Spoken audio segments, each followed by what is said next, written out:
روحانی عبادت کم. بسم اللہ الرحمن الرحیم. الحمدللہ رب العالمین والصلاة والسلام علی سید الانبیاء والمرسلین. ناظرین محترم السلام علیکم.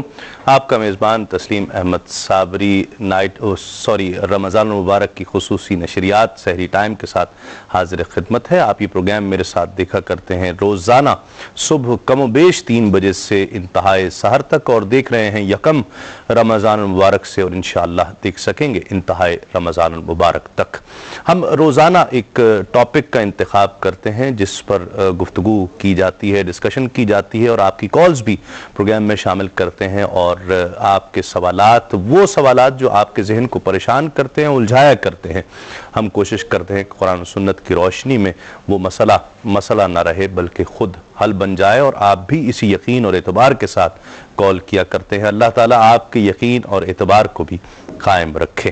آج جس موضوع کا انتخاب کیا گیا ہے، جس پر آپ کو بھی دعوت دی جائے گی انشاءاللہ ایک وقفے کے بعد، آپ بھی اس پر گفتگو کریں گے، وہ ہے نشہ. نشہ ایسی کیا چیز ہے کہ جسے ہم اپنے معاشرے میں بہت زیادہ سرایت کیا ہوا دیکھتے ہیں. اسلام وہ دین ہے کہ جو دین فطرت ہے، اور یہ ہر پروگرام کی بنیادی، یوں سمجھ لیجئے کہ ایک بینر ہوتا ہے کہ جس کے سائے کے تلے تمام پروگرامز ہوتے ہیں. دنیا کا کوئی ایسا مسئلہ نہیں ہے، وہ جائز ہو یا ناجائز ہو، حلال ہو یا حرام ہو، اسلام اس پر رہنمائی کرتا ہے، روشنی ڈالتا ہے. قرآن و سنت اس پر روشنی ڈالا کرتی ہے، رہنمائی کیا کرتی ہے. نشہ ایک ایسی چیز جو ہمارے معاشرے میں بہت زیادہ سرایت کرتی چلی جا رہی ہے. انسان کئی بار اپنی زندگی کے مقصد کو سمجھ نہیں پاتا ہے، سمجھنے سے قاصر رہتا ہے. زندگی کے حالات سے بارہا وہ اتنا پریشان ہو جاتا ہے، اتنا اپسٹ ہو جاتا ہے کہ پھر وہ اس غم کو بھلانے کے لیے کچھ ایسے عارضی سہارے لیا کرتا ہے کہ جس کی وجہ سے اس میں مبتلا ہو جاتا ہے. گویا ایسی صورت بن جاتی ہے کہ انسان آسمان سے گرا کھجور میں اٹک جایا کرتا ہے.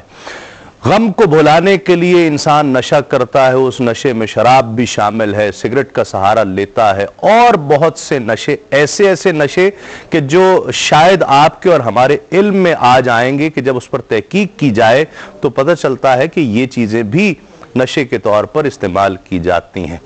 انسان کا اس میں کتنا قصور ہوتا ہے اس نشے میں مبتلا ہو جانے کا، اور کیا دنیا کے غموں سے بھاگنے کے لیے، دنیا کی مشکلات اور مصائب سے عارضی چھٹکارا پانے کے لیے جو انسان نشے میں مبتلا ہو جاتا ہے، یہ کیا ٹھیک ہے یا غلط ہے، یا وہی کیفیت بن جاتی ہے جو میں نے پہلے کہا کہ آسمان سے گرا اور کھجور میں اٹک جایا کرتا ہے؟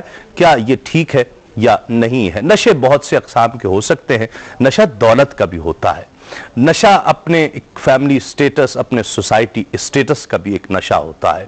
انسان کے پاس اگر بہت بڑی گاڑی ہو تو اس کا بھی نشہ ہوا کرتا ہے. انسان بہت سے نشوں میں مبتلا ہو سکتا ہے. ہوش و حواس کھو کر کچھ لمحات کے لیے ان حالات سے بیگانہ ہو جانا، نشے کا مقصد زیادہ تر وہی ہوتا ہے، اور یہی نشے کا سبب بنا کرتا ہے. ہم اس حوالے سے آج گفتگو کریں گے، اور قرآن و سنت کی روشنی میں کریں گے اس حوالے سے بات کہ اس پہ کرنا بھی کیا چاہیے، اور وہ انسان اس چیز کے لیے کتنا رسپانسبل ہو سکتا ہے. بہت ہی بنیادی اور اہم اور دلچسپ موضوع میرے نزدیک. اس موضوع پر گفتگو کرنے کے لیے ہمارے پینل میں تشریف فرما ہے آپ کی بہت ہی پسندیدہ، ہر دل عزیز شخصیت جنہیں آپ بہت پسند کرتے ہیں، اور میں کہا کرتا ہوں ان کی گفتگو کے اثرات کے حوالے سے کہ یقیناً بلا مبالغہ جو سماعتوں سے ہوتے ہوئے قلوب میں اتر جایا کرتے ہیں. آپ کی بہت ہی پسندیدہ شخصیت حضرت علامہ مفتی محمد اکمل صاحب تشریف فرما ہیں. ان کے ساتھ تشریف فرما ہے آپ کی ایک اور بہت جانی پہچانی، ہر دل عزیز، محبوب شخصیت، فلسفیانہ انداز سے، فکری انداز سے بڑی گہری نظر کے ساتھ معاملات کو دیکھا کرتے ہیں، حضرت علامہ مفتی محمد عامر صاحب ہمارے ساتھ تشریف فرما ہیں. ان کے ساتھ تشریف رکھتے ہیں پاکستان کے وہ ایک بین الاقوامی شہرت یافتہ شناخہ، ایک ایسی خوبصورت آواز کہ جو بابا فرید کی نگری سے ابھری اور پورے پاکستان سے باہر پوری دنیا میں پھیلتی چلی گئی. انہیں بہت پسند کیا گیا، بہت سراہا گیا، جناب محمد شہباز قمر فریدی صاحب. السلام علیکم، بہت شکریہ آپ احباب کا تشریف لائے. مفتی صاحب، نشہ ہے کیا؟ اعوذ باللہ من الشیطان الرجیم، بسم اللہ الرحمن الرحیم. دیکھیں نشے کا لفظ جو ہے وہ شرعاً بھی استعمال ہوتا ہے اور عرفاً بھی استعمال ہوتا ہے. شریعت کے نزدیک تو نشے کی تعریف یہ ہے کہ نشہ اس کیفیت کا نام ہے جس میں مبتلا ہو جانے کے بعد انسان اچھائی برائی کی تمیز کو کھو بیٹھتا ہے. ٹھیک. بعض نے یہ تعریف کی ہے کہ اس کی عقل معاف ہو جاتی ہے اور پہچان کم ہو جاتی ہے، ماں بہن میں تمیز نہیں کر سکتا. بعض نے نشے کی تعریف یہ بھی کی ہے کہ اس کے طاری ہو جانے کے بعد انسانی قدم لڑکھڑاتے ہیں. اور بعض نے یہ تعریف کی ہے کہ وہ جو کچھ زبان سے نکال رہا ہوتا ہے اسے اس پہ کنٹرول نہیں رہتا کہ میں کیا بول رہا ہوں. جب اس کیفیت تک انسان پہنچے گا تو حقیقتاً شرعاً ٹھیک عقل معاف ہو جائے، زبان لڑکھڑا جائے، قدم لڑکھڑائیں، ماں بہن کی تمیز ختم ہو جائے، یہ حقیقتاً نشہ ہے. اور عرفاً جو ہے نشہ، جیسے آپ نے کئی مثالیں دی، ہم اس کو ایک عادت راسخہ کے طور پر، پختہ عادت کے طور پہ لیتے ہیں. جیسے بعضوں کو مال کمانے کا نشہ ہو گیا، مطلب یہ کہ وہ مال کمانے کی عادت اس کی پختہ ہو گئی ہے. اسی طرح کرکٹ کا نشہ ہو گیا، ہاکی کا نشہ ہو گیا، یہ عادت راسخہ کے معنی میں استعمال ہوتا ہے. تو شرعاً اور عرفاً دو طرح کی اس کی تعریف کی جاتی ہے. صحیح. مفتی صاحب اس کی کلاسیفیکیشن کس طرح سے کر سکتے ہیں ہم شرعی طور پر؟